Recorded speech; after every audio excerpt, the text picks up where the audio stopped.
So I have been a content creator for 4 years, going on 5, and I have been using my iPhone to create content for 4 years, going on 5. So in this video, we're gonna talk all about how you can create quality content just using your phone and nothing else. So if you're new here and you like this content, please consider giving this a thumbs up and subscribing, and let's get right on into the video. So the first app that I use all of the time, and I talked about this in a whole nother video about how I take photos by myself as a travel influencer. That app that I use is called Lens Buddy. So Lens Buddy is an app where you can take photos of yourself on your iPhone, and it pretty much works as the burst feature, but better. So on Lens Buddy, you can decide how many photos you wanted to take back to back to back without touching your phone in between. So it's a really great hands-free option. You can also decide how much time you want it to be in between each single capture. So you can pose or have enough time to pose in between each photo. And you can also use the grid to position yourself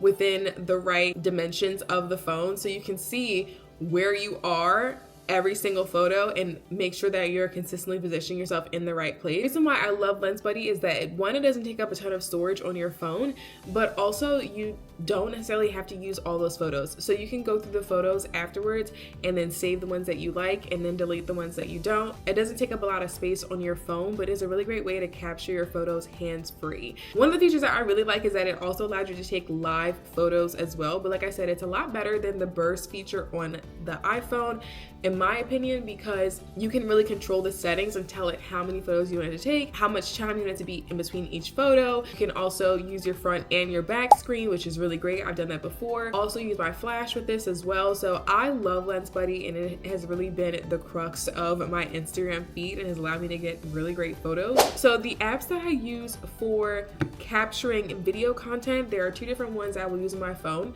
So the first one is Blackmagic Cam, and this is an app that I actually learned on TikTok.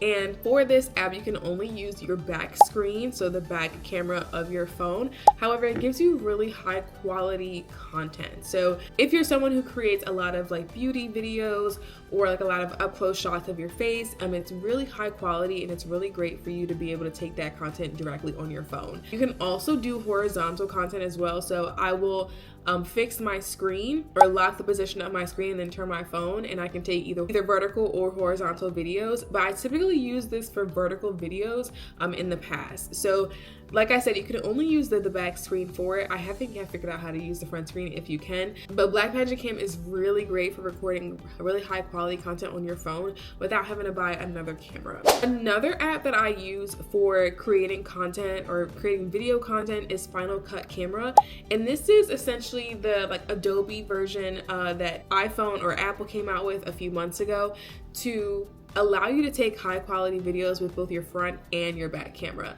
So anytime I'm creating a get ready with me and I just don't like the way that Blackmagic Cam is working for me, I will use a Final Cut Camera and I will record it right on my phone. I have actually used my front camera for this app, and the quality of the video is so good.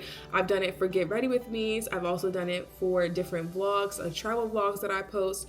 So you have to record the content in the Final Cut Camera app, and then it essentially creates like a raw file for you in that app, and you can edit, color grade, you can also color correct in the app on its own, and then you can export it to your iPhone or to like the photo portion of your phone.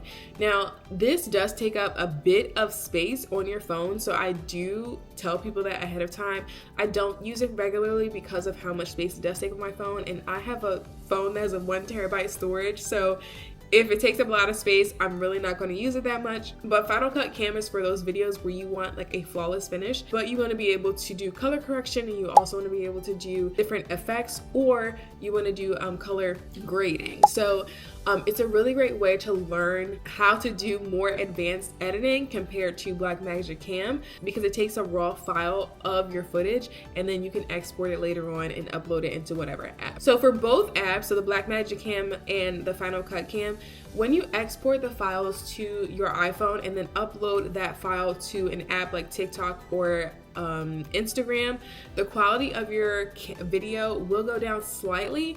You do have to make sure that your social media settings are set to upload high quality camera. However, it will be affected slightly when you import it into the app. So just keep that in mind, that even though you have this high quality footage, it may be a little bit of a lesser quality when you upload it into TikTok or into Instagram or even into YouTube. So just keep that in the back of your mind. Editing, now, I use 2 different apps. Both of them are free. Actually, all the apps I've mentioned in this video are totally free. But the first app that I use the most is actually InShot. So InShot allows you to edit both photos and videos, and it's a very simple interface, which is why I use it so much. So whenever I'm out taking content while I'm traveling, I will just take the content on my phone, so directly on, my iPhone camera app. And afterwards, at the end of the day, I will go into InShot and I will upload all those videos and put it together. So with InShot, you can do a lot of basic editing, so meshing videos together, you can do some overlays, you can do adding text, you can do voiceovers, you can do sound effects, you can also do music, but it doesn't allow you to do some of the advanced features like color grading, color correction, advanced effects. Sometimes you can't really do in InShot as well.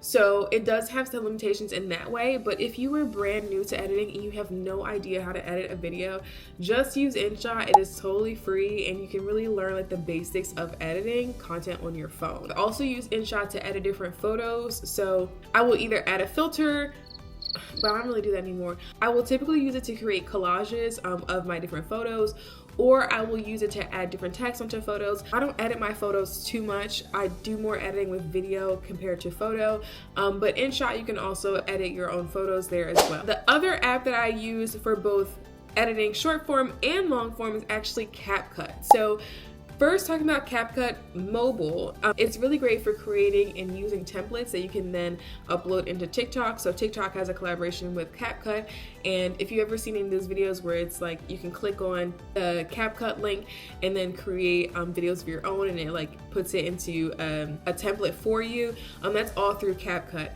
Capcut also has more advanced editing features where you can play with slow-mo, you can play with effects, you can play with different editing techniques. Capcut is really good for like more advanced techniques. However, it takes up a ton of storage on your phone. I do not use Capcut that often because of it. So when TikTok first came out with its templates collaboration with Capcut, I was using Capcut all the time for basic editing and also for the template editing. But what I found is that even with basic videos, it was still taking up a ton of storage on my phone. So I ended up not using Capcut as much on my phone. However, it is a really great way for you to still edit content if you want to do a little bit more advanced editing. Like I said, slow-mo, color grading, color correction effects, special effects, things like that. So Capcut is a really great way to go on mobile, but I personally love it for editing my YouTube videos. So on my YouTube videos, I use Capcut to edit. And for one thing, they have an AI feature, which I use all the time. So it allows you to automatically take out different filler words. So I say a lot. I also say so a lot. So Capcut allows you to take those words out using just its AI analyses, as well as you can add in different words. There's a lot of features on Capcut desktop that I love.